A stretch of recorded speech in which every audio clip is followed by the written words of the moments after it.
proud of myself, I know their names. I get my grandkids mixed up sometimes, and I know all of them. Good morning. Okay, so I have a question to ask you.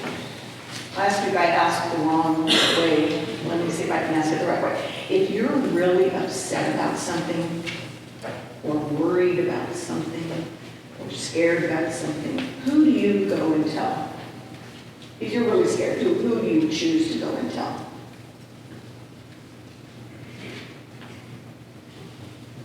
Your mom? Or your dad? Your mom, your dad, grandma, grandpa, somebody? Yeah. And why do you go to them if you're upset or you're worried or you're scared? Because maybe they can make you feel better, right? And how do you know that they can make you feel better? Because they've probably done it before, right? That if you were scared, you ran to mom or ran to grandpa. That's sort of what Jesus is talking about today, is that you already know me. You already know that I love you, that these are the things, this is who I am. And so don't forget that. So it's the same thing in our lives, is that we already know how that works. That if you're really scared. Now, it's different as you get older because you start to realize the world doesn't work the way you think it works. But if you can remember back to when you were little, and when you were scared or you were worried, and you went to somebody, they made you feel that. That's what Jesus wants us to do with God. That when we're worried or scared, that we go back to God. Thank you very much for coming out there. I'll see you next week.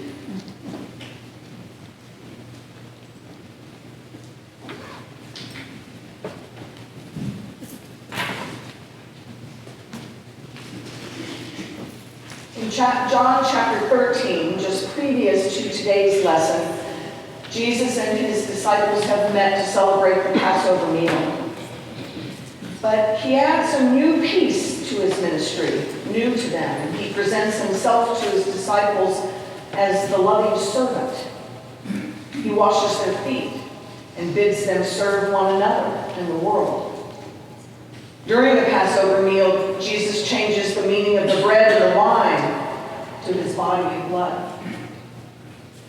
Today's reading is a continuation of Jesus' interaction with his disciples at the supper. He predicts his betrayal by some of his followers. He says again that he has come to Jerusalem to his death.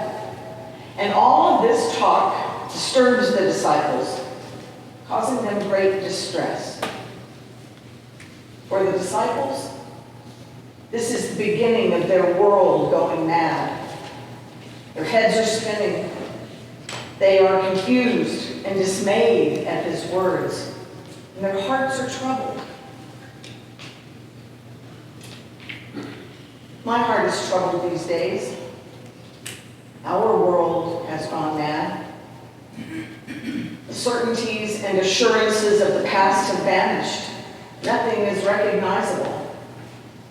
At every turn we see disease, crime, hunger, war, mass shootings, bullying, suicides, depression in adults, depression in children, angry politics, loss of civility, closed minds, closed hearts, worry about money, worry about safety, worry about a future.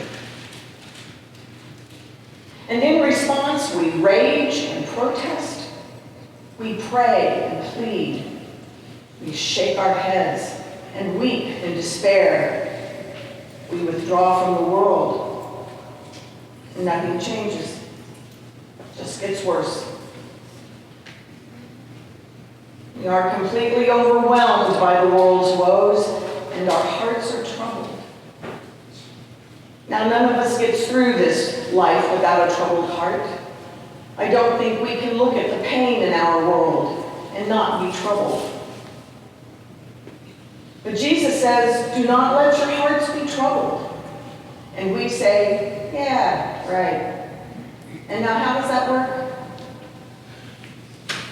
How does that work when we are surrounded by never-ending violence and poverty and grief, with self-centeredness and blame, with closed-mindedness?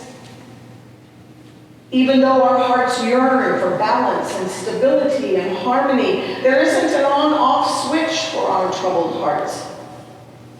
How can we make sense of today's gospel in today's world? But before that, I want you to stop for just a moment. And I want to let yourself feel what is troubling your heart. Feel it all. The confusion, the isolation, the paralysis, the powerlessness, the disconnection, the fear, the anger, the sorrow.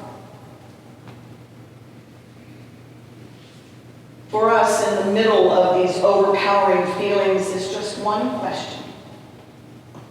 Will the center hold, or is everything collapsing around me? The disciples felt the disintegration of their world that night, and Jesus recognized their distress. He knew that the troubling had already begun. But what if there is another way to deal with it all? What if not letting our hearts be troubled begins with looking into our hearts and seeing and naming the trouble? What if not letting our hearts be troubled means facing ourselves and our lives and our world? I'll admit that's hard. It takes us awfully close to things we'd rather not see or know. But Jesus is telling us that when our hearts are troubled, it's time to recenter. That's what he said to the disciples that night. He said, believe in God, believe also in me. Jesus calls the disciples to believe, not because of the situation, but in spite of it. He calls them to be assured of things hoped for, to be convicted of things not seen, to believe. The disciples kept asking Jesus to show them the Father, and he again tells them that if they have seen him, they have seen the Father. The Father is the center, and the center is within. The Father's house is within. The kingdom is within. Wherever you go and whatever you face, there is the center within. Regardless of the troubles, there is the center within. Not because you are the center, but because God is within. And within the center that is God, that is at the center of you, you will find mercy and forgiveness, justice and generosity, compassion and healing, love and beauty and wisdom, hope and courage and joy. These things are of God and are at the center of you, despite your circumstances. These are the dwelling places for the troubled hearts, places of recentering. Every time we live out the God center that is within us, we regain our balance and take up residence in the Father's house. In the Bible, the word for peace, shalom, never means simply the absence of trouble. It means everything which makes for our highest good. Now, the peace that the world offers us is the peace of avoidance of trouble and refusing to face things and escaping. But the peace that Jesus gives brings an untroubled heart, even in the midst of our troubled life. Do not let your hearts be troubled. When you feel that flood of hurt in the world has overtaken you, remember Jesus' words. When all around you is fear and anger and despair, remember the center within. Today, Jesus comforts us with the assurance that heaven is our everlasting rest and that Christ himself is the way. Jesus promises the coming of another comforter and the continuation of fellowship with him. Jesus promises us his peace, which never ends. Amen.